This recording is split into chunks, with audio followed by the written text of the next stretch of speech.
you've got to be a little bit gone to it. You're not all there. You've got to be almost insane to your craft. Not a lot of people can understand that. That's why I don't know about nothing else. I do not pay attention to nothing else. There was games of football on yesterday. There was rugby. There was this. There was that. And like normal society is like, let's talk about this and let's engage in this. And I can't do it. I just don't, people are talking to me and in my head, I'm counting something. I'm counting up a number or I'm knee deep in a sequence on the mat or on the feet.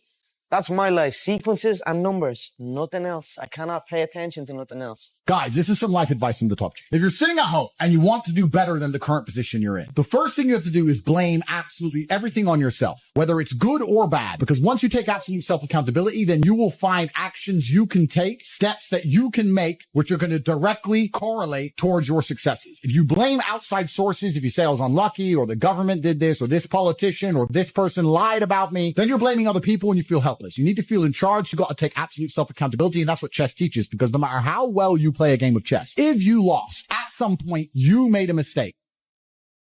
Absolutely everything as a man is your responsibility. It's your responsibility to become your best and brightest version of yourself. And you're not going to do that simply by talking it into existence. You need to live it into existence. You need to go out there and do things which are genuinely difficult, genuinely stressful, which are genuinely scary. So you can become the man you want to be. So you have to take responsibility for these things and you have to seek them and choose and find the correct difficulties for you to overcome so you can build a character worth having. You stare at your past and you'll end up staying there. It's okay to look back and admire it, but you carry on. People can get comfortable with a win and slack off then. Slack off on the training, slack off on the diet. They've won one. They're winners now. That's not me, you know. You sleep on a win and you'll wake up with a loss. Manhood is exceptionally hard and life is hard, but how you shape yourself will determine how hard it is for you and how miserable it will be. As a man, there is no easy life. Your life is not about being easy. Your life is not about being happy. Your life is always going to be difficult. All of the pain you feel, all of the sadness you feel, you're supposed to feel as a man, and you have two effective binary choices. You either go through the suffering and go through the trauma and go through the hardship it takes to be a man of value, or you suffer eternity as a nobody. And being invisible, I would argue, is almost worse. You can have a very stress-free life if you work in Starbucks. You don't care about the Starbucks once you clock off. You go home, you play video games, and you exist until you die. That's stress-free, but you have to suffer being a nobody. Alternatively, you can go out there into the world, try and implement your mark on the world, work hard, try to get rich, more money, more problems. You can try and start a business, the stress of that. You can lose your girlfriend because all you're doing is working. This is a new level of stress, a new level of trauma, but at least you'll be a somebody at the end of it. There's two ways to suffer. You either suffer as becoming a somebody, or you suffer as a perpetual and forever nobody. I've been listening to laughter all my career. Yeah. I've been listening to them laugh my whole career. They've been laughing. But an Irishman win a Cage Warriors world title? Hell no. You serious? An Irishman? An Irishman win a fight in the UFC? Hell no. Laughs all around. Okay, you gotta win. Now he wants to win a world title? Hell no, he's all talk. He's all hype. He's a joke. Laughter all around at the Joker. Then the Joker goes and wins the world title. Now he wants to win a second world title. More laughter. Listen, the sound of laughter and the sound of doubt motivates me. I've got this situation where people are truly doubting me, like they doubted me at the very, very beginning. And that's motivating for me. That's what's going to drive me to the gym when I need to go to the gym. That's how much you know school's a scam.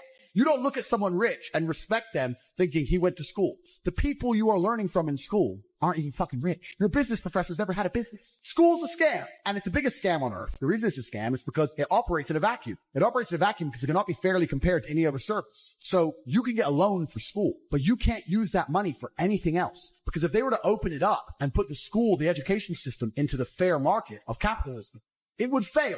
If I were to give you $100,000 and say you can get a degree, or you can buy a crypto, or you can start your own business, or you can do anything you want, who's going to choose a degree? Nobody. So they say you can only get the money if you use it for education, which allows it to operate inside of a vacuum. Because it operates inside of a vacuum, it is one of the few things on the planet which is allowed to be non-competitive. It's not competitive against any other investment. Everyone knows that. but you can only get the money for that. So you can't get the money to invest in anything else. So you end up doing it, learning something that is outdated, slow to learn. There's more degrees every single year, meaning the value of a degree decreases, and the price goes up every single year. You know what I mean? You can always do something. If your ankle is sore, well, is your arm sore? What's the problem? Do what you can. People use things as an excuse, you know what I mean? Okay, something's off, so I can just chill on everything now. But it's important not to do that. You know what I mean? You've got to focus on what you can do, not what you cannot do, because that will consume you. If you focus on what you can do, sooner or later, you're going to be able to do absolutely everything. There's always, always, always, always something you can do. All the time. So it's just about finding it, being honest with yourself, and fucking doing it. I believe that it's pain that teaches. I don't believe men especially can learn any way besides pain. We talk about learning a lesson the easy way or the hard way. And I'll tell you something. We've all been offered chances to learn a lesson the easy way our entire lives. And guess what? We didn't learn anything and we kept doing it. It's natural, intrinsic inside of men. You'll see a man drive a car too fast and almost crash 100 times, and he won't learn his lesson until he's crashed that car. We only learn things the hard way. It's only pain that can teach a man. Every single time something bad happens to me, that's how I see it. I see it as God teaching me to make me more wise, more formidable, a more capable opponent. And that's how you have to approach life. Every single hero in every single movie goes through adversity. There's never been a hero movie where all he does is win. No, to be a hero, you have to suffer. If you're suffering in some degree, even if you're a normal guy with a normal job and you're suffering at your job, or you're heartbroken because your girl left you or whatever, if you're suffering, that's part of your hero's journey. There is no hero's journey without suffering. If you have an easy life the whole way through, you never get to be a hero. That's the whole point of being a man, is that you're supposed to suffer. You're supposed to eat pain for breakfast. You're supposed to come and grow into a better version of yourself. That's exactly what life's supposed to be about as a man. If you want to be a superhero in life, you need to understand that for 80% of the movie, you're going to suffer. For 80% of the movie, you're going to lose. Watch any superhero movie. For 80% of the movie, it is nothing but pain and frustration and difficulty. And when your life is that way, you have a chance to grow into something fantastic, and you should thank God for every difficult thing he puts in your path. Think about a superhero movie. A man is unfairly imprisoned in a Romanian jail cell and trained so hard he emerges stronger than ever before. That is a movie. You get to live a movie as a man if all you had was some balls. We are living movie scripts. Why? Because we have bravery. Most men sit there and wonder why they're depressed, because you don't get to live a movie. You're not the main character of anything. You're not even a secondary character in anyone else's movie. You're an unimportant nobody because you were afraid your entire life. You've lived like a coward your whole life. You were afraid of what might happen if you have some balls. And then you wonder why you're depressed. I'd be depressed if I was you. Of course, your life sucks. I'd rather go to jail as me than live free as you. Because when you're free, you can't even do anything. You can't go where you want. You're broke. You can't have sex. Girls don't want you. You can't speak because no one listens. So what are you free to do? You're more in jail than I ever was. My mind is free. I'm allowed to think what I want to think and say what I want to say. They have thoughts and they go, don't know if I should say that. They second guess themselves. They're their own worst enemy. Every single part of me is on my team. I have enemies who want me dead. Fine. But every single part of me, my mind, my hands, my legs, every single part of me is on my team. My body doesn't second guess itself. My mind doesn't turn on itself. We don't break and self-sabotage. There's no civil wars inside of Andrew Tate. Now, a lot of men no longer have shame. You have no shame left. You should be too ashamed to be a coward. You should be too ashamed to do the wrong thing. Where's your shame? Well, we destroy that, right? We destroy that even in schools with men and stuff. I'll tell you something. My brother can shame me into doing something. He can shame me. He can call me a pussy or a coward, and I'll stand up and say, no, I'm not, and I'll do the brave thing. Shame works for men sometimes. I say to men all the time, men come to me and say, I can't get a girlfriend. I say, it's because you're a loser. You are a loser. Change that fact. Come to me and prove to me you're not a loser. I will shame him, and he will react to it, and his life will improve. But now we have men with no shame. They'll walk around with no shame at all, and then we wonder why we have a whole bunch of cowards. Cowardice is always the easy choice, but you should feel too much shame to take it. That's the problem. It's the path of man. It's the path of victory, and it's the only path to truth. It's the only path to genuine happiness in your heart. There's one path. There's one. There is one path to happiness, and that is masculine strength, and that is eating pain for breakfast and becoming a better person. The flavor of life is pain. You try to change the flavor, you're going to end up disappointed, you're going to end up weak, you're going to end up miserable. Accept the flavor and learn to love it. That's the only path to genuine competence and happiness within yourself as a man. The Irish mentality is when you finish school, if you're not going to college or anything, you have to get a job straight away. There's no chasing your dreams and doing what you want to do. You know what I mean? It's get a trade or get in and do a job. So I got the first trade that came my way, which was plumbing. You know what I mean? And I spent 18 months doing that, and I'm looking around on the site and I'm looking at the fully qualified people, you know, bad backs and bad posture and not a good life to live, you know, and I just realized I didn't want to go down that route. You know what I mean? I thought I could do something with my life, and I knew I had the ability to make it in this game. When I walked out of jobs, that's why I left the plumbing, and obviously my mum and dad weren't too happy, you know what I mean? So, but like, over time, they saw the amount of work I put in, you know what I mean? No one works harder than me. I'm the hardest working athlete on this island. If God decides that I don't need nightmares anymore, I'll fathom out how to stop it. If God decides I need to wake up in the middle of the night in a sweat, fearful, or afraid they're coming to get me, then that's God's plan for me, and that's what I'm going to deal with. I'm not a coward. I'm not afraid of any of these things. I'm not afraid of feeling bad. Now, I'm not a coward. And I want to make this very clear. I'm not a coward. I don't care if I don't sleep again for the rest of my life. I refuse to take any fucking pill, and I refuse to sit and have my mind altered by anything I do not control. I don't care if I have nightmares for the rest of human time. Right. As long as I'm in charge of my mind, I'm in charge of my life. If God decides that I don't need nightmares anymore, I'll fathom out how to stop it. If God decides I need to wake up in the middle of the night in a sweat, fearful, or afraid they're coming to get me, then that's God's plan for me, and that's what I'm going to deal with. I'm not a coward. I'm not afraid of any of these things. I'm not afraid of feeling bad. I'm not afraid of anxiety. I'm not afraid of panic. This is one of the things I think a lot of men out there struggle with, is they're so worried and afraid of bad feelings. And to me, that's just showing that you've had an easy life. Like, there's real people out here who are trying to kill you. There's people out here who put a knife in your neck. You're scared of what? Feeling sad? Like, there's real problems. What are you worried about feeling sad for? Who gives a shit? I could feel sad for the rest of my life, and I guarantee, one, nobody would know, and two, I would be monumentally successful regardless. So why are we even talking about it? I have no fear for a negative feeling. I have fear for me not being able to provide for my children. I have fear for people who rely on me not being provided for and cared for. But I don't wake up and go, I'm worried if I might feel sad today. Who cares? Who cares? I can be happy or sad on the same day. Nobody notices, and the same things get done. The exact same amount of work gets done. Nothing changes. Am I supposed to be happy? Am I supposed to feel good? No, it's not happy. No, of course, but this is what I don't understand about people, especially men in the world today. Why are they so worried about being afraid? Why are they so worried about, I was afraid every time I fought. Yeah. I fought anyway. Yeah. Like, I don't let fear guide what I'm going to do. I do what I'm supposed to do regardless of how I feel. So I don't see anything wrong with feeling fearful. I don't see anything wrong with feeling stressed or under pressure or anxious. All these things men are trying to get rid of. And I talk about men specifically. I gender this because I'm a man. I don't know how it feels to be a woman. But all these things that people are trying very hard to get rid of from their brains, I don't see why they need to leave. I will argue the point that if I feel anxious and pressured and stressed and fearful, I will get more done than if I was happy. I think if I was happy, I'd just be hedonistic and just wasting my time. I think that you get a whole bunch done with these negative connotations and negative emotions, and I think that life is suffering and pain, and you're here to go through it, and the sooner you get used to the taste, the more successful you're going to be. I have no interest in trying to change the flavor, my friend. The flavor of life is pain, and I will eat all of it.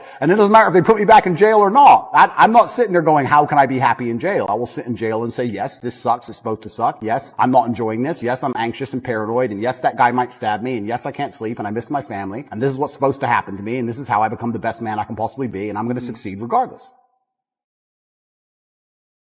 If I had an affliction, I would like to be my own doctor. And I think with your mind, you can do a lot of it yourself. And I think if you have a very strict framework in how you measure how successful you are as a human, and I do it through competence and achievement, I say, which mindset do I need to achieve as much as I can possibly achieve? Right. I think the only thing better than having everything you want is not wanting anything, right? So I have every car on this planet. I have 40 supercars. Most people want a supercar. I have 40. But there's that unique 0.1% of people who genuinely don't want one. And I think that's more freeing than having everything you want, right?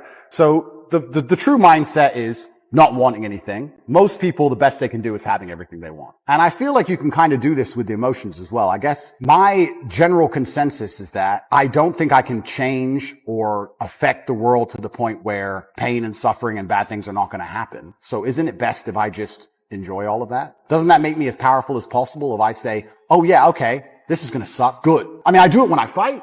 Yesterday I was fighting, right? We were doing 12 rounds and all of us were destroyed. And the more he hurt me, the more I wanted to hurt him back. The more he hurt me, the better it felt. The more powerful I felt, the more he hit me. Because then it's my turn, right? So if I can't stop him from punching me, and I'll do my best, but if I can't, then surely you should learn to enjoy it, right? And I don't think you can stop life from hitting you. And I don't think you can stop life from giving you unexpected surprises. And I don't think you can stop yourself from feeling sometimes sad or anxious or upset. So I think the best mindset you could adopt is finding that engaging and exciting. I'm not going to lie to you. Although I am facing very serious charges, and although they are trying to destroy my life, and although I cannot sleep the same, and although they're out to get me, and although I've suffered, part of me is excited. Part of me is like, okay. Why? Because it's a war. You like war? I think all men do. I do. Yeah, of course. All men do. Yeah. So it's a battle. It's exciting. Yeah, it's exciting. So I'm not saying I'm glad it happened, because I'm certainly not. And I'm not saying I'm going to win, but I'm saying that I've trained myself to the point where if I were walking down the street and 10 men were to pull knives on me, I'd be intimidated, but 20% of me would go, this will be one to remember. You know why God made your girl leave you? Because he wanted to show you that you ain't shit. Women aren't going to respect men who don't respect themselves. You're not going to sit there without working hard and say, well, I'm a man, so you have to listen. That's fantasy tradcon bullshit. That's not real. You have to be about it, right?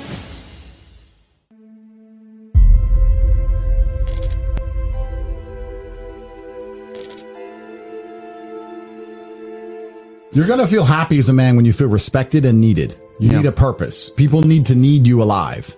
If you're the kind of man who everyone's life can function perfectly fine if you get struck by lightning, then you're not going to feel happy. You're going to feel happy when you realize that people need you.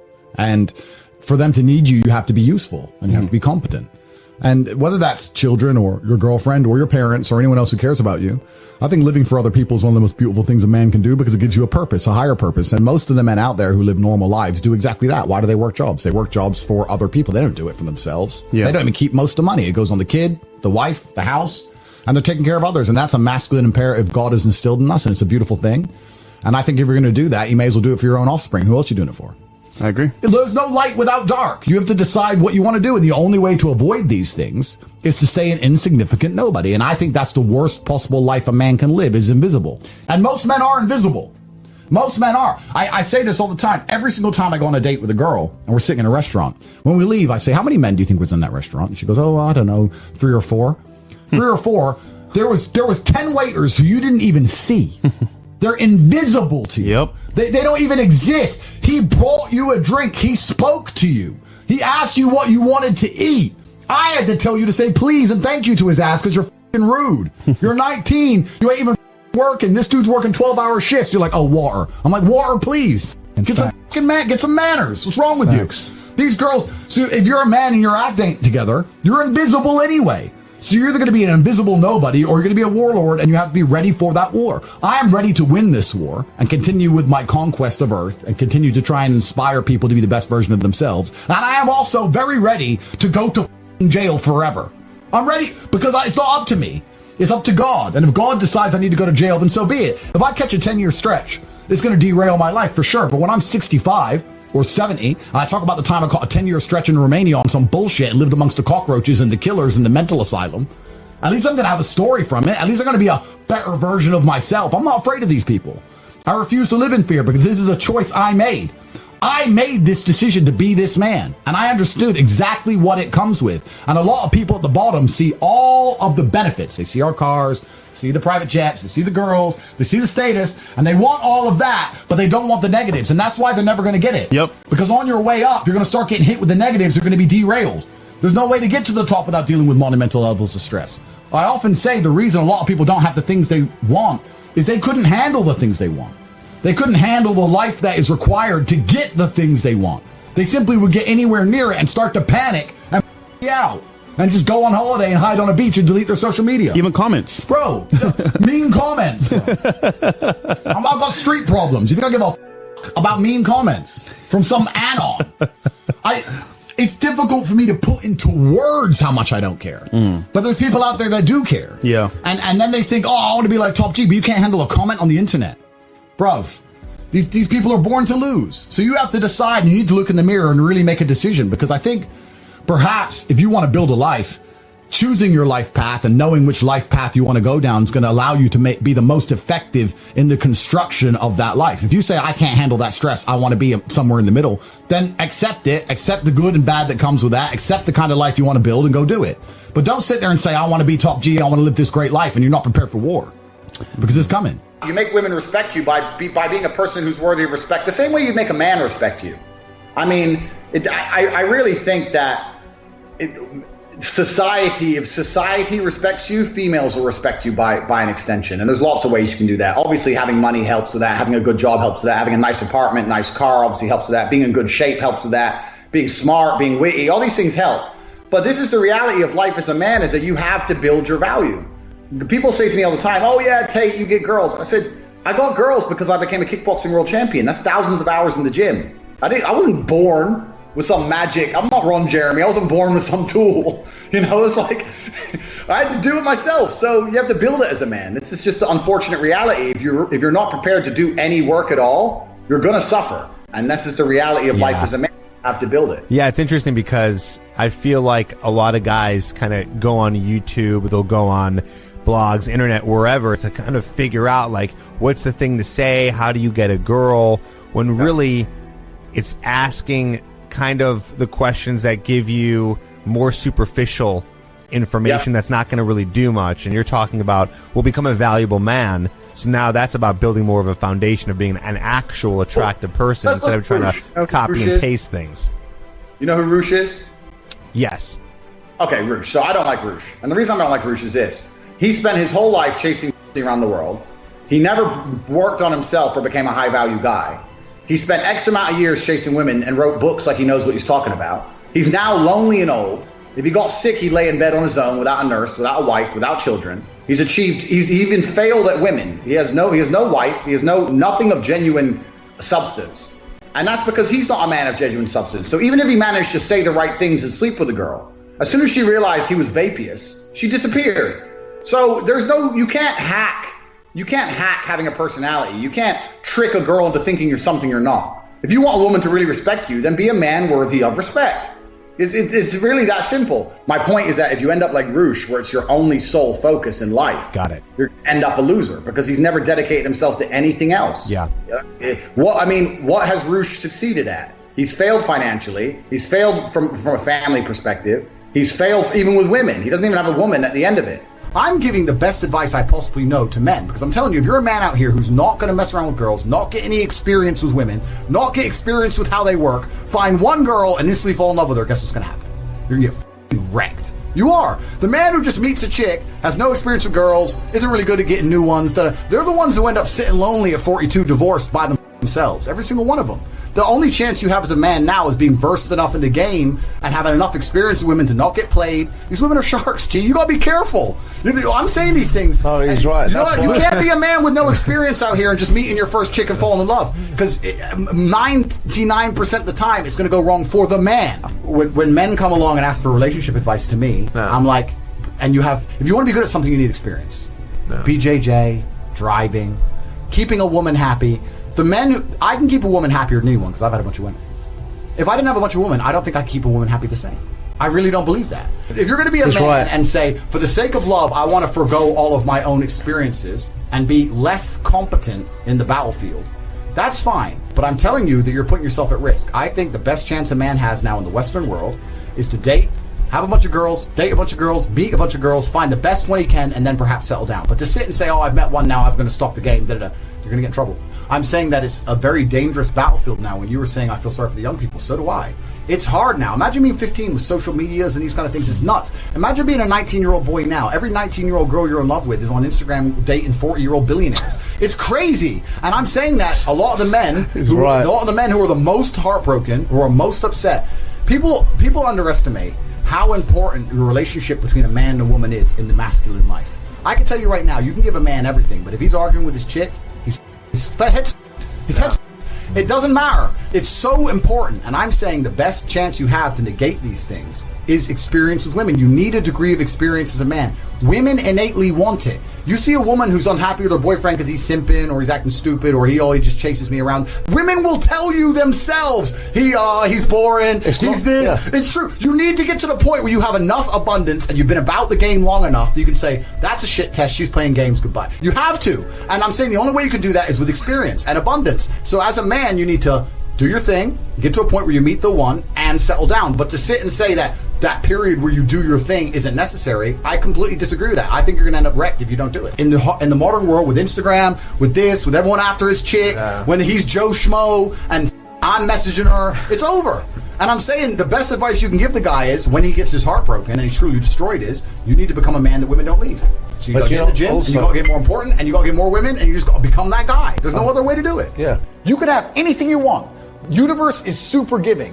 You want a Ferrari, you can have it. You want that bitch, you can have her. You can have anything you want on the planet. There's not a girl I look at that I want that I can't have. Not one. That's my reality. There's not a car I can't have. There's not a house I can't buy. If I want to go to a yacht, if I want to go to Antarctica, there's nothing I can't have. Bam. Because I've decided to become this man. It's the same for absolutely every single one of you at home. If you want it, you can have it. If you're sitting there saying, oh, but I tried my best and I still didn't get it, you're lying. You didn't try your best. That is a lie. The universe gives it to everybody who genuinely tries. And I know that to be a fact because this world's competitive. We're all competing against each other. And the majority of people don't try. The thing about the world is we need losers. I'm not mad at losers. If that's the reality you've chosen to live, you get one spin in this version of life. And you decided you want to be a loser, that's fantastic because my cars need cleaning, my hotel room needs cleaning. I have a party with all these beautiful women that's a bit of a mess. Please, go pick it up. Somebody needs to do that shit. I ain't gonna do it. If I had to walk into a hotel room and clean up after some other man's party, I guarantee you I'd do whatever it took to become rich so I didn't have to do that shit anymore. But you want to do that for 20 years? Thanks, friend. Someone's got to flip the burgers. Someone has to make the fries. I want a Happy Meal now and again. But I don't feel sorry for you people because you deserve it because it's the decision you made. You made that decision. If you're sitting at home and you say, I don't want to be a loser, you know what to do. I told you how to escape the matrix. It's actually very interesting, the masculine experience, because I like to believe that most men on the planet have lived a semi-similar timeline. Even me, Lord of Earth, Top G, the most interesting, compendious, smart, funny, tall, strong, and brilliant human to possibly ever live, has been through a very similar timeline to a worm like you.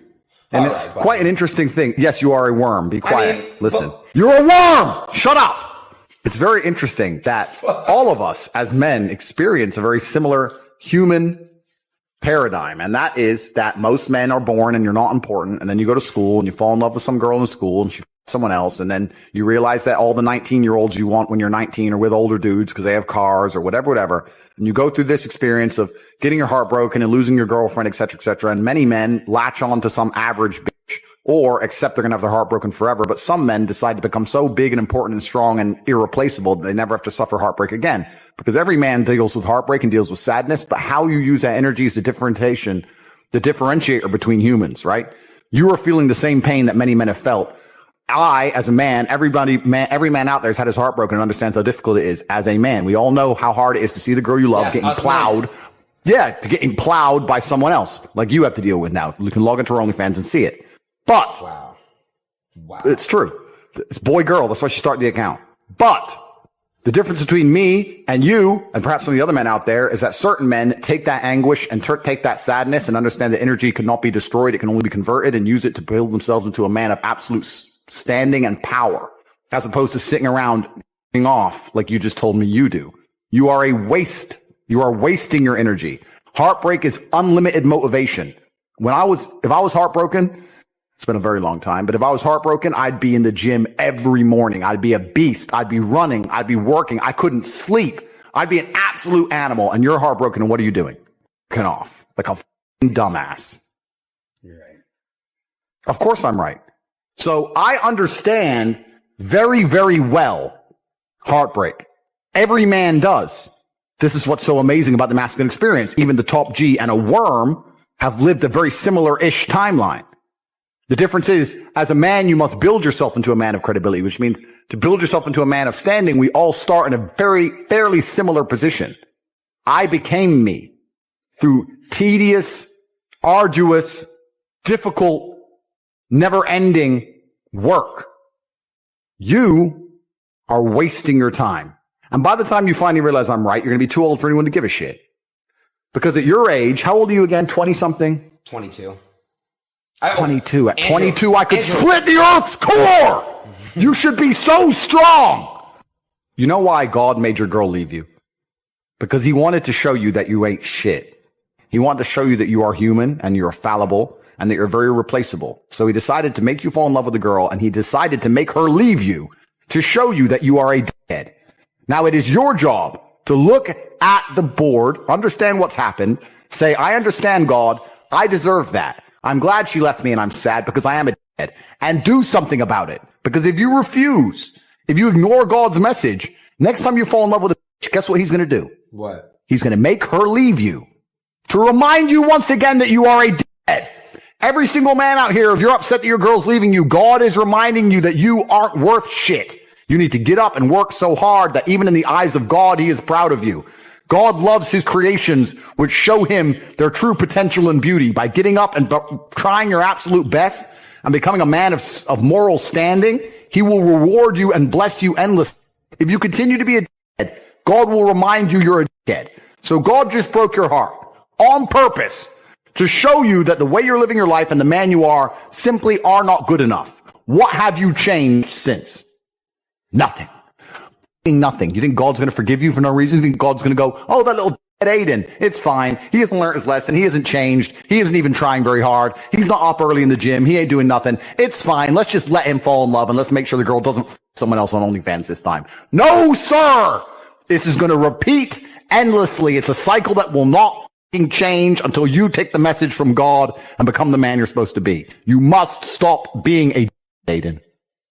Okay. You deserve this. You deserve what's happened to you. You deserve how you feel. All of it. And I've heard some stupid advice from a bunch of other people. I don't want to say names. I had some guy with a blue check mark message me on Twitter, and he's like, look, I'm trying to find a girl who understands to behave right, and I'm trying to find a girl who's done the self-work and is introspective and has been to therapy and understands. I was like, bro, I don't know what planet you're on. You can't even get a girl who's hot. Let alone a girl who's hot and been to therapy and is going to listen to a dork like you. Yeah. That's the reason girls aren't listening to you, is because you're a nerd. Yep. Right? That's the reality of it. If you want a good relationship, you're going to have to build a good relationship. And females aren't stupid. You know, for you to be authoritarian, for them to look it up to you with authority, you have to show some competence. They're not going to completely bend over and comply with you just because you have it. And that's what this tragcon crap is. This idea that, well, I'm a man, she's a woman, so she obeys me no matter what. Most of you men aren't men. Yeah. And that's why she doesn't listen to you. Because I'm telling you, if you meet a woman who's half good and you're the big G, she'll behave. And the truth is, as a man, a woman doesn't even have to like you. She doesn't even have to love you. But if she respects you, she's always going to be around. And this is why if I love a woman with all my heart and she goes, I want to leave, the first thing I'm going to say is, pack. Because if I say anything else, she's not going to respect me. Like, if oh, please stay, I'll say, look, I don't want you to leave. I would like you to stay, but if you're going to talk shit and threaten me, you get the fuck out of my house. Like, I've had women leave me, but I've never had a woman not respect me. And that's why I can hit up any ex I've ever had, and I know they'll reply. Because they respect me on a base level. So why do they respect me? Because I respect myself. So I will never sacrifice my self-respect. I guess that's the bottom line. It doesn't matter if I love you. My self-respect has to come first. And that's good for me, and it's good for you. Because if I sacrifice my self-respect, you wouldn't love me anymore either, bitch. So that's just how it's going to be. That's just how I view the self, because that's how I view the world. That's how I always am. You know, you have to a degree, put yourself first. You can't pour from an empty cup. You have to be like all about you. No one else is going to fix your life. I really don't believe no one else is going to make your life fantastic but you. You have to be all about you. And so many of these guys who get hurt, because I really believe guys get hurt more than women nowadays. This idea that men hurt women and break women's hearts. Okay, maybe I've broken a few. But besides the elite players like me, most of the time it's the women the guys over. I really believe that. And a lot of the times they're getting screwed up is because they've tied their identity so intricately with this girl that they've lost their sense of self. You lose your sense of self, you can't have self-respect. And that's why she doesn't respect you anyway. And that's why it's all going downhill. And that's why you lose her and you panic and blah, blah, blah. You've got to be about yourself first. She has to be a compliment. So yeah, I've had my heart broken in regards to, I've had times women have left and I've really, really missed her, but I have never texted her first, ever. What did you do with the pain of the heartbreak? I did the same thing I do if my heart wasn't broken. I got up. I went in the gym.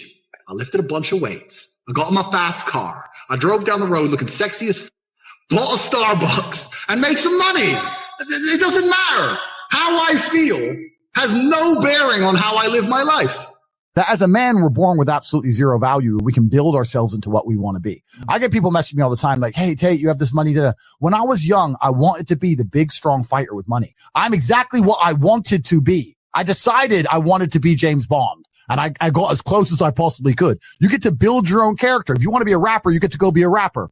If you want to be a gunslinging cowboy building steel buildings, you get to be Waller. You can do anything you want to be. I'm exactly what I always wanted to be. I wanted to be a fighter. I wanted to be rich. I wanted to be big. I wanted to be semi-intimidating to a degree. I wanted to be connected. I wanted to be like a mob boss from a video game. I made all of that come true. As a man, you can decide exactly what you want to be. So if you're a dork, guess what you decided to be? You decided to be a nerd. And then you're going to sit there as a dork and say, why are the big G's got all the... That was your decision, my friend. You have to fill up those buckets that Justin Waller's talking about. You have to go fill them up. And women, we're talking about respect. Women aren't going to respect men who don't respect themselves. You're not going to sit there without working hard and say, well, I'm a man, so you have to listen. That's fantasy tradcon bullshit. That's not real. You have to be about it, right? So get out there and do it.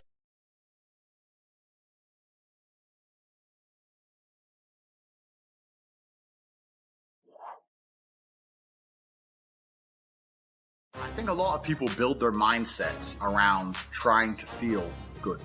So that's why we were talking earlier about people who want to ignore the idea of personal responsibility or self-accountability because they feel better if they pretend it's not a real thing. They feel better if they pretend everything's someone else's fault.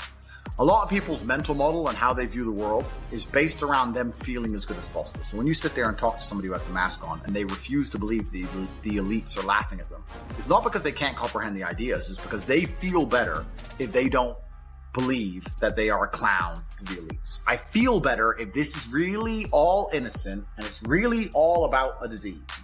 So people are basing their mindsets around trying to feel good. I have always tried to base my mindset around absolute competence regardless of how I feel. And there are certainly disadvantages to that. There are times you're going to be a lot more pessimistic or you're going to be a lot more stressed or a lot more, pissed off about certain things than others. Yeah, that can be seen as a downside. But like I said, I use all of those things for unlimited motivation to propel my endless upward trajectory. But if you construct a mindset that allows you to be as competent as possible, as opposed to feel any different or feel better, then you're going to naturally come to the conclusions I've come to. You're as competent as possible if you believe you can affect absolutely everything about your life. You're as competent as possible if you believe absolutely everything that's happened to you, whether good or bad, is completely your fault. You're as competent as possible if you believe the bad things that happen to you are going to allow you to work harder and become even better. When bad things happen to me, the first thing out of my mouth is good. Good. Andrew, they took $10 million out the bank because they canceled you. Good. Good. That's just my response. Good. Andrew, this happened. Good. Now I'm really pissed. Good. This mindset I've constructed allows me to be as fearsome a competitor as possible. It allows me to be a feared opponent in any realm of human endeavor, and that's the point of a mindset. Why would you have a mental model or a mentality that made you anything less? In the ultra competitive world that we've just discussing that everybody wants the things you have, why would you absorb information or construct a mental model that doesn't allow you to be as competitive as possible? I am a feared competitor in anything I do. Anyone who's up against me at anything is going to feel a degree of nervousness just because it's me. It doesn't matter what it is. If you say, look, you're going to go learn how to play piano and you're going to play against someone else who's never played piano and you're going to learn, and that guy's Andrew Tate, you're going to be like, oh, for fuck's sake. I can't even play piano. But part of them is going to be like, oh, not Tate. Even though I have no piano experience, because they just know me. They know my mindset. They know my determination. They know I'm stubborn. They know I don't quit. They know I'm going to win. That's just who I am. So I've constructed a mental model that allows me to be competent and to always succeed. And that's how I've come to the conclusions I've come to. And I truly, once again, don't understand how people go through the world with any other mental model. I get asked all the time, but what do you feel? Or what about happiness or depression? That doesn't even, how I feel doesn't cross my mind. I don't know how else to explain it. There are days where I'm pissed off or sad or happy. It doesn't cross my mind. It's just like, I woke up, whatever mood I happen to be in, I have things I need to do. It's a busy day. Zuby's here soon. I need to go training before he gets here. I had a meeting with the bank at 7:15 a.m. I have shit to do. Like, I didn't cross my mind if I was happy, sad, excited. I just had to work. So I think my mental model, to a degree, I'm certainly not a person who doesn't feel emotions, because we're all human. I certainly do. But I've never prioritized them in any regard. I haven't built a mental model that affects, I haven't put them in the middle of my mental model and then affected my actions based on how I feel for each one. It's absolutely and completely the opposite. I would love to do a podcast on a day where I'm particularly sad and a podcast on a day when I'm particularly happy. And I guarantee you wouldn't be able to tell the fucking difference. So that's what allows me to be competitive, right? Because if you're competitive, if you want to be the most competitive predator on the planet, you have to be able to hunt in the day and the night.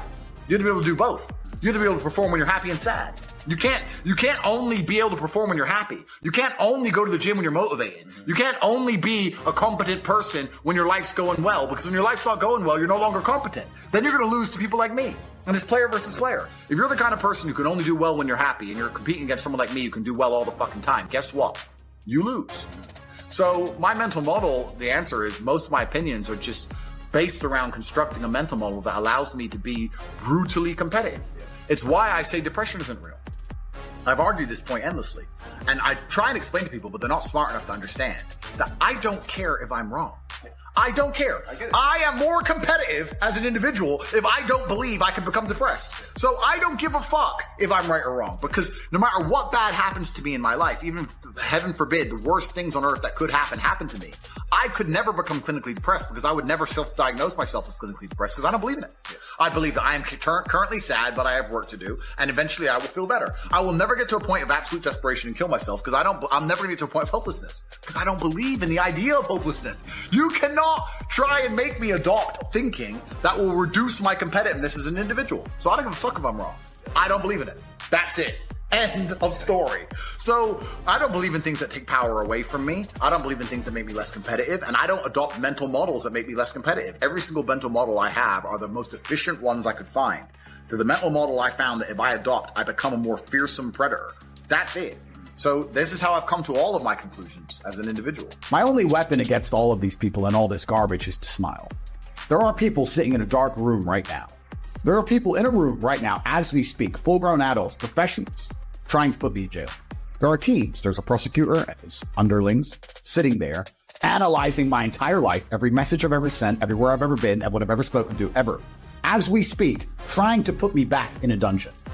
At the same time, there are people sitting around trying to cancel me, get me off the internet, make sure I have no influence, no work. They're sitting there.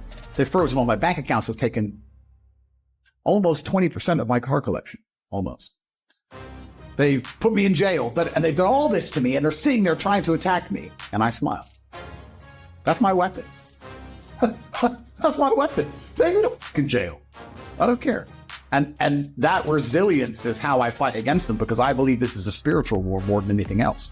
The reason they're trying to attack me is because I'm seen as a hero to so many young boys, and that inspires bravery in the young boys. So they're trying to kill the hero. So I can't allow them to make me sad or miserable or depressed. I refuse. I refuse. I will smile in my jail cell. I refuse to be afraid or scared or depressed. Happiness wins. Love wins. I'm happy. Shoot me. I'll smile. If they were to come and put a gun in my face and say, time's up, I'd say, I knew you were gonna bang. That's the weapon. What else am I supposed to do? Are you still having nightmares? My nightmares are gone, and you know what? I'm gonna be very open about this. I'm genuinely sad about that. Sad about what? My nightmares leaving me. Right. Because it was a new level to the game of life, I guess. New experience. It was interesting. It was kind of fun, like before I go to sleep, In jail, I had that. There's my room. I'm glad I went to jail in the winter. I guess it'd be a lot worse in the summer, but there was a really bad infestation of cockroaches, and they were always in the blankets. And when you slept, you got warm, so they'd all the insects and bed bugs, everything would try and attract you. So you'd wrap up and put your trousers in your socks. I had like a pillowcase I put over my head to stop them getting in my mouth. And like there's insects everywhere. Yeah, it's like on the celebrity. They're all over the ceiling. And for a while before I go to bed at home, I'm kind of like looking in my covers for insects and stuff. And I catch myself doing it, going, this is unique. You know, before I go to bed, I'd check all my stuff, and then I get in bed and I'm not relaxed, and I think there might be something crawling on me, and then I go to sleep and I wake up in a panic. But the whole thing to me was almost I was almost observing it in the third person. I was almost like, oh, cool. This is something I've never done before, and I got a lot of training done. So you said that a lot of influence and power can create ego. I didn't say can create ego.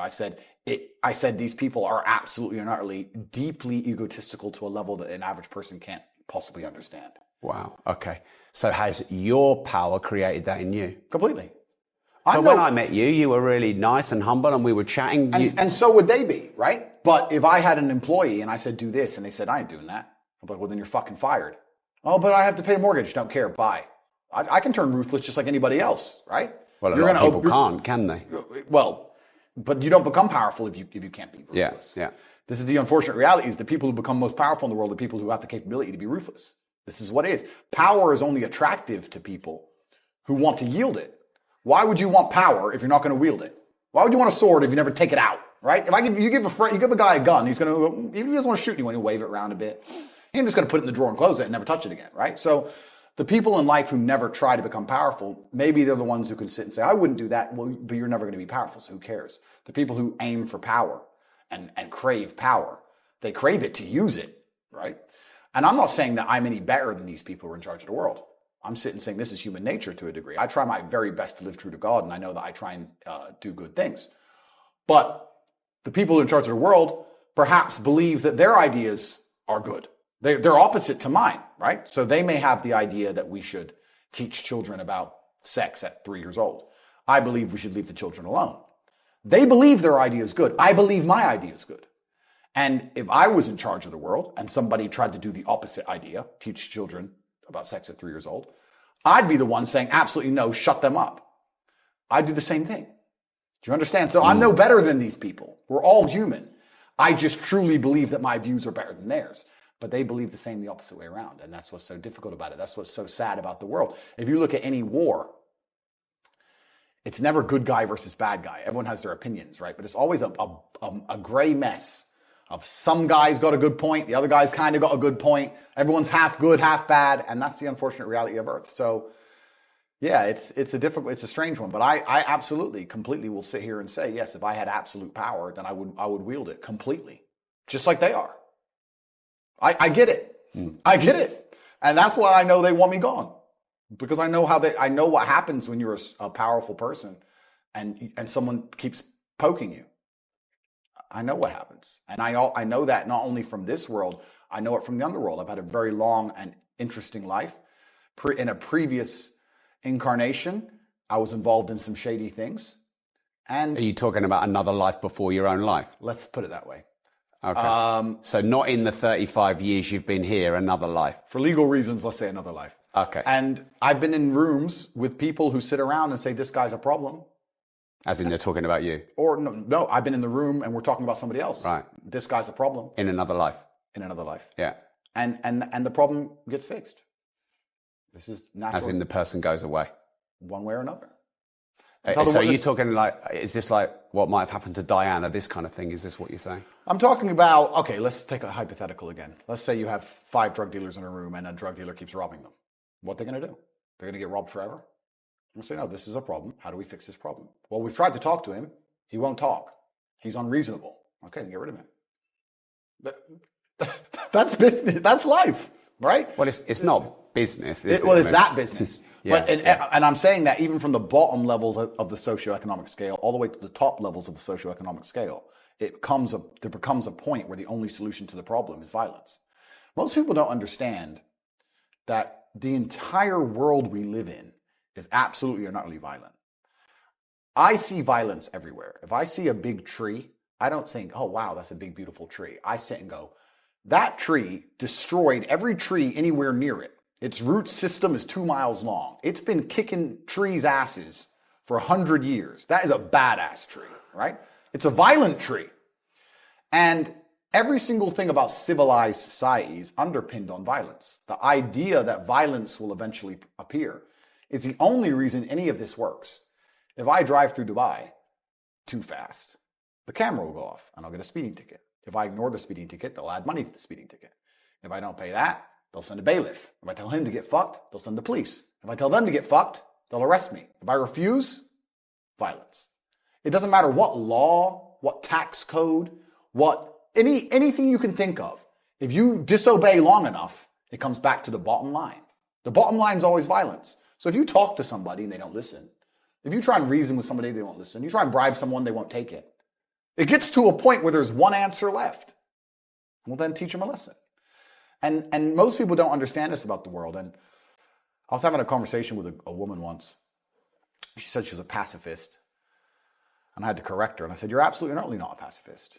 You may be incapable of violence because you're a female, but you believe in violence because if I were to attack you, you'd call the police. And you want violence by proxy to protect you. You believe in violence because you believe in law and order. You can't be a pacifist amongst savagery, right? You like the idea of living in society. You like the idea of your house being yours. Well, why is it yours? It's yours because it's enforced by a legal contract that the government will enforce with a police force, with violence. The whole world's violent. Everything's violent. So I don't think most people understand and realize that you're saying it's not business when I say that drug dealers are violent. I completely and utterly disagree. It is business. If a company sues another company and they owe a bunch of money and they don't pay it, we can go down the same route. Guess what happens in the end? They end up taking the CEO's house. He doesn't want to give it up. They send a police officers around and said, you were due to get evicted today. I ain't leaving. Guess what? Violence. Business is violence. Life is violence. It's all violence. We put a nice little happy sugar coat on top of it. But that's the truth of the world. Hey, before you go, if you want to watch the full uncut interview with Andrew Tate, no holes barred like you've never seen before, you can watch it here.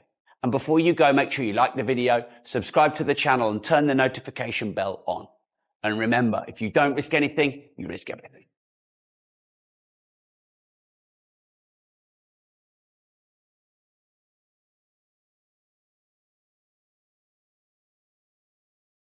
The only shortcut to life is to never miss a day, because sometimes you get lucky, and you'll never miss a lucky day if you try every day.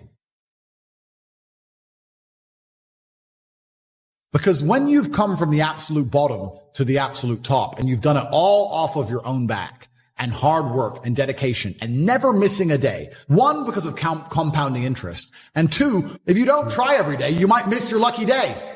And that's what people don't understand. If you never miss a day and you never don't try and you're always on time, was I late today? No, on time. And you try and improve every aspect of your life and you're a professional and you try and make sure that you analyze your decisions. You give yourself feedback. You don't make mistakes. You're not lazy. If you try and you make it to the top, because you look at the people down below and you're like, well, why didn't you try? I did. Oh, I did too. No, you didn't. That's a lie. Now you're lying to me and that annoys me. I believe that they have the lives they deserve because they haven't been prepared to suffer like I've suffered. If I was as lazy and incompetent as these people, I'd be like them. These people, they're not triers. I didn't even have chances that good. I wish I did. I wish I had a billionaire sitting on the internet explaining to me how the world worked. I would have done anything for that. But I've never had that chance. I had to work them all out myself, take huge monumental risks, do the nearly impossible to escape. It's easier to get rich now than it's ever been. This goes back into my mentality about the kind of person who takes risks and takes action. So then people will say to me, this is what's so amazing. People say to me, oh, how do you have all these big Addies? How do you have $100 million of cars? You're so lucky. It's not luck. It's never been luck. I've been the person who took action. And if I were to tell you right now what action to take, you won't do it. So I'm not going to feel sorry for you when you fail. I'm not going to feel sorry for losers. My life is just work. But that's boring, right? But that's the truth about it. I'm on my laptop all day, every day. I have 18 hours a day of screen time. I'm either training or I'm working. Do I know some women? Yes, of course. Do I have some fancy cars to drive? Yes. Can I go to the odd restaurant? Yes. But the majority of the time, all I do is work because that's what I enjoy to do. I don't think most things outside of work are as entertaining as the work itself. That's why I'm successful. Yeah, I do have women who I know, and yeah, I can have that crazy lifestyle, and I did it for a while. But I wouldn't even say it's empty. You know, people get successful and they start to say, oh, I'm above that. It's empty. It's empty. It's vaporous. That's true. I just don't think it's as fun as working. I think just winning is fun. I think the whole point of life as a man is competition in the first place. Life is rented. I know exactly what you're saying, but I'm saying my philosophy is that you never own anything that you're not renting anyway. Your physical health is not something you have. It's something you rent. If you don't look after it, you lose it. Just like a house. If you don't pay the rent, you lose the house. It's the same with your business. If you don't look after your business, you lose the business. You lose your money. The same with women. If you don't look after the women, you lose the women. So do you have to sit there and attribute value to each thing and work out, is this worth the extra seconds in the day to maintain it? And if I'm going to do anything, you're going to optimize it, right? Isn't that life? You go to the fight gym and you spar and you lose and you get better. You attempt to optimize it. You try and make some money. You attempt to optimize it. You attempt to grow the number of followers you have on your YouTube channel. When you go out dating women, you attempt to optimize it to get better at it. If I'm going to speak to people, I'm going to optimize it to be maximally effective. I want to be the person who can say less words than everybody else and have a larger impact. That's what I want to do. I've chosen that. I've decided to do that. I understand that to be able to do that, I also need to have a certain persona and a certain capability. It's hard to do that if I'm not financially successful. It's hard to do that if I'm physically weak. If I walk into a room and I want to bellow and I want to sit and talk in a particular manner, but I'm physically weak and broke, nobody gives a shit. But I have real world accolades. Also, a lot of my real world accolades are based on the fact that I've suffered and I'm prepared to go through difficult scenarios for the things I've said, which once again adds credence to my words. Does happiness exist to you? I don't think it's important. I am already happy and I'm happy all the time. Even when bad things happen, I'm always a happy person. I don't operate in the happy, sad paradigm. So to me, I'm always happy because I don't measure it. If you don't measure something, it doesn't exist. If you give attention to depression, you're depressed. If you give attention to how happy you are, you're always going to be measuring if you're happy or not that day. If you don't think about those things, they don't exist. I don't give measurement to them. Is that the heartbreak part is the best part. Yeah. That's the real love. The whole holding hands, everything's happy, we're out at dinner, smiling, laughing. No, that's boring. The true memory of love, the actual real fun part of the love is the part where you feel the deepest, and you feel the deepest when it goes wrong. And we can apply that to everything. That's the funnest part of life. Funnest part of life. It's never fun at the time, but in retrospect, when you want to use hindsight and analyze your entire life via the lens of your mind, when you go back in time, those bad times are the best times. Yeah. Because I believe as a man, chasing happiness is probably the most asinine thing you can do. It's the easiest way to lose as a man is to chase happiness. What will make me happy is not how you win as a man. How you win as a man is, I don't care how I feel, what must be done. And really the only thing that's fun in life is work. The only thing that's fun is the thing that made you rich in the first place. That's the reason it made you rich, because you found it fun. There are no fun activities to do once you're rich. The only thing you can really do is slow things down. So a poor person has a 1 hour lunch. I'm allowed a 4 hour lunch. Great. You can add some time to things, but I don't know. I see there are some other rich people who, they get enamored by wine and they think that giving their life to tasting different grapes is somehow not a complete waste of consciousness, but they're dipshits. And that's why they're not important. And that's why no one knows who they are. So when I talk to other millionaires and like, oh yeah, I'm going to wine. I like to spend my time wine. Well, then you go do that. Life is just, it's a game. We're living in a simulation. And if you want a high score, you have to choose the highest difficulty. So I want a high score. A lot of these people, especially people who talk about Zen and Stoicism, etc., I distrust. And this isn't specifically about him. This is about all of these people, because they'll sit in a beautiful field with green grass in Bali, and they'll put on a stupid robe, and they'll sit there and they'll do this, and they'll say, I'm Zen. My mind is great. You're in a beautiful field in Bali. Of course you're Zen. What are you going to be upset about? It's sunny. It's not even raining. You have nothing to complain about. Go and be Zen in a trench in Ukraine. Then show me your Zen. If you're so Zen and you're so fantastic with your mind, any of these people, I openly challenge you, considering you're all physically incapable, go do an MMA fight and get the shit kicked out of you. Go on, you know you're going to lose because you're a pussy. I know you're going to lose. You know you're going to lose. He's going to hurt you, but you're Zen. Show me the power of your mind. Go get your ass whooped. Oh no, you're scared. You won't do that. You won't go get in the cage and get grounded and pounded. I thought you were Zen. Turns out you're only Zen when everything's fine. That's not Zen. It's not Zen to be Zen when everything's fine. So all these people with their spoiled little privileged lives and their yoga retreats. Oh, I feel so great in my yoga retreat. Oh, you feel so great in one of the most idyllic locations on the planet, eating food that's prepared for you. You feel great. Wow. Mental control. Clown show. It's a clown show. If these people were truly who they wanted to pretend they are, they'd be in the trenches somewhere. The UFC fighter has more zen when he's getting punched in the face in front of all these people, in front of his screaming wife, worried about him losing consciousness forever.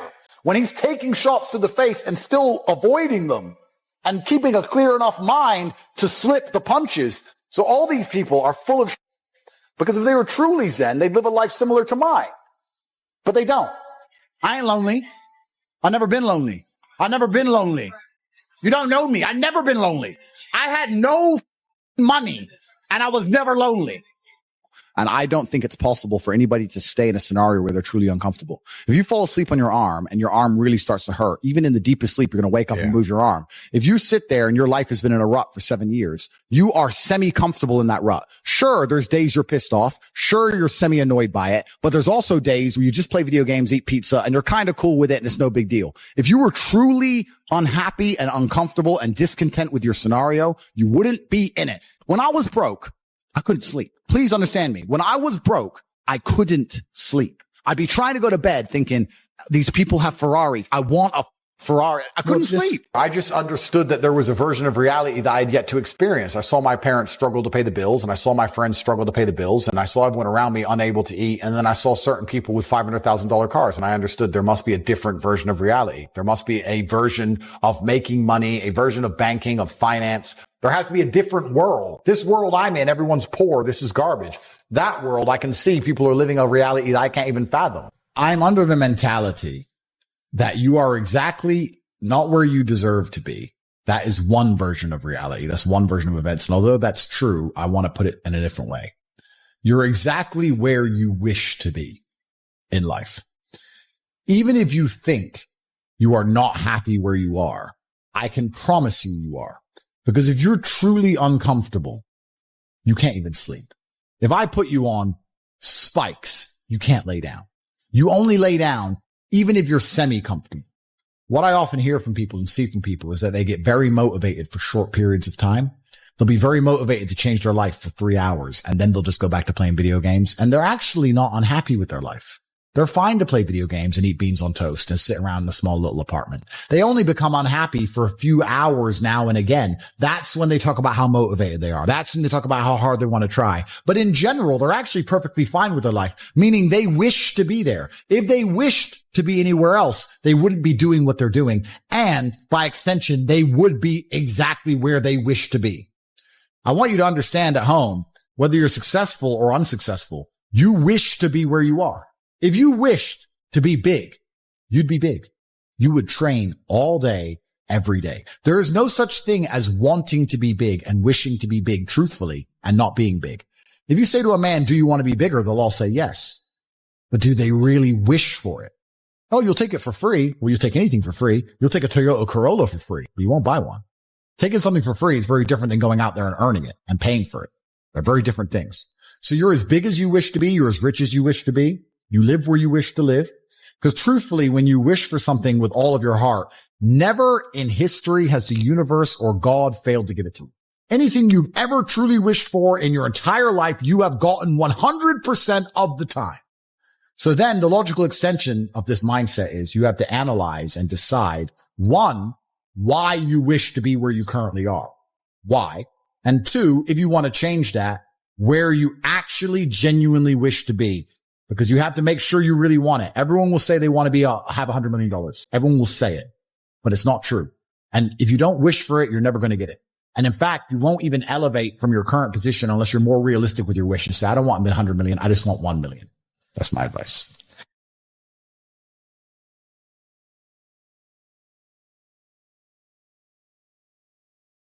Jordan Peterson, could he out-argue you? Peterson and I have an interesting relationship. I believe the enemy of my enemy is my friend. However, I do believe he's a hypocrite. I think it's very difficult to sit and talk about mental rigidity and how you should be a man who is unafraid of the horrors of the world and then end up addicted to antidepressants. I think that's hypocritical personally. He also talks very slowly, which is why he would always lose in an argument to me, because he's too slow and I'm very fast. Speed wins. Trust me. I've been in the cage. I know. So, and he knows that. So he would never want to debate me. But I guess it depends what we're talking about. If he wants to talk about the intricacies of some old philosopher, some book he's read, I've never read the book. Maybe he could perhaps pull off a semi-interesting point. But then I also believe, I'm quick fire, bro. I'll tear them apart. That's no big deal. But yeah. What about Elon Musk? Did you see him rinse that journalist on the BBC? Amazing. That was fucking genius. It was amazing. And it's amazing also how I like to believe I've been a huge component or a very important part of the Matrix cracking, because I do think it's actually cracking now. Only the very stupid believe anything the MSM says anymore. Anyone with a brain has woke up and realized that everything is a lie. Everything is a lie.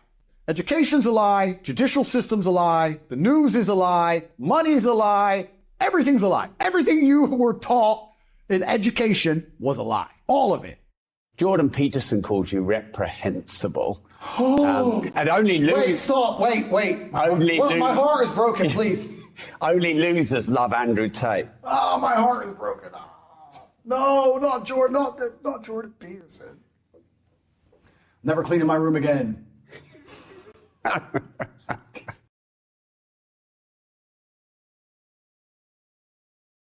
Give a shit. Who cares? You know what? I don't watch any... You know what I find really great? These nerds, both conservatives and liberal alike, because they're all nerds. They make videos trying to like take me down. I think it's so funny. Imagine spending 4 hours editing a video. Interesting. I don't watch it. I'm busy. I don't know what they say, and I don't care, and I don't watch it. I have no idea what they say. I don't... Cool. The enemy of my enemy is my friend. I have nothing against Jordan. I'm not emotional about these things. I genuinely have nothing against Jordan. I could sit and argue with Jordan. I could enter the cage and beat the shit out of him, or I could shake his hand and be his best friend. Whatever he wants, I don't care. What do you want to do, friend? Hi, Jordan. You want to fight to the death? Or do you want to speak on the same stage, on the same side? Or do you want to debate? Or what do you want? I'm not emotional about this. It's no big deal to me. Could a good, thorough debate between you two be something that would be a I think it would be boring. Challenge? I think it would be boring. Because I think we agree on most things. Right. I think we agree on everything. And I don't think there'd be a debate because we don't actually disagree. The only disagreement is that I think, and again, this is as someone who's watched very little of his work, but I see clips, etc. He's very intelligent and speaks from a philosophical thought point of view. I think he's very in his mind. There's a lot of thinking. And I am very action-based, and there's a lot of action. I feel like if there's a problem, his answer will be to think certain ways, and my answer will be to do certain things. I always believe in action over everything. I don't believe in stopping and thinking and reading a book from a psychiatrist and pondering why I decided to fuck that girl. Okay, blah. Go out, get chicks, boom, get to it. So I feel like he's far more thought-based, I'm far more action-based. Perhaps we could argue about the methods towards success for that reason. But all in all, I think we agree on most things. The only thing I've ever genuinely disagreed with him about was his tweet on Israel. And Ben Shapiro, I don't know how he reaches the keyboard. He must have he's down here somewhere in his booster seat. He was typing. Yeah, go to war, yeah, go to war. But he's such a nerd. Both of them were the things they said about Israel I thought were reprehensible. That's the only time Jordan said anything I truly disagreed with. Do I think... I'm going to let him off here. Do I think he's evil? No. I think he just emotionally reacted to a situation without thinking, and I think he understands how it looks, and he regrets it, and we all make mistakes. So I don't hold it against him. But I have nothing against Jordan Peterson. I think if you listen to Jordan Peterson, you're going to be a better person overall. Huge news, years in the making. My brand new book that my publishers refuse to publish, Money Matrix. Beat the money system and build generational wealth. Understand the 3 main ways that the banks productize you and make money from you. You'll be able to turn that system against itself, build generational wealth and multiple streams of recurring income. It's all at moneymatrix.cash. And if you're quick, the first few hundred registrants and buyers will receive many special bonuses from me. The brand new Moneymaker Summit 3-day special event. Meet me at a champagne reception. Meet me at a multi-millionaire networking dinner. Go now, moneymatrix.cash. This is huge.